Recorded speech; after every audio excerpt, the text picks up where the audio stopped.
आरवसाठी आज veg Manchurian बनवली. त्यासाठी बारीक चिरलेला कोबी, शिमला मिर्च, कांदा, किसून घेतलेलं गाजर, आलं लसूण पेस्ट, 1 कप मैदा, पाव कप कॉर्नफ्लॉवर घातलं. त्यामध्ये काळे मिरे पूड, चवीकरता मीठ, लाल मिर्च पावडर, सोया सॉस घालून पाणी न घालता याचा गोळा बनवून घेतला. छोटे छोटे बॉल्स बनवून घेतले आणि तेलामध्ये तळून घेतले. सर्व बॉल्स याच पद्धतीने तळून घेतले आणि त्यानंतर दुसऱ्या एका कढईमध्ये थोडंसं तेल घातलं.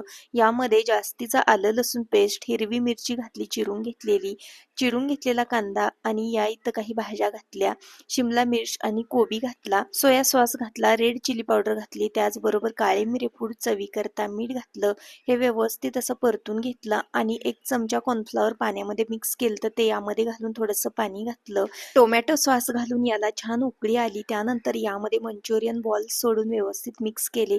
व्हेज मंचुरियन तयार आहे. यासोबत खाण्यासाठी एक फ्राईड राईस बनवलेला होता. व्हिडिओ आवडला असेल तर व्हिडिओला प्लीज एक लाईक नक्की करा.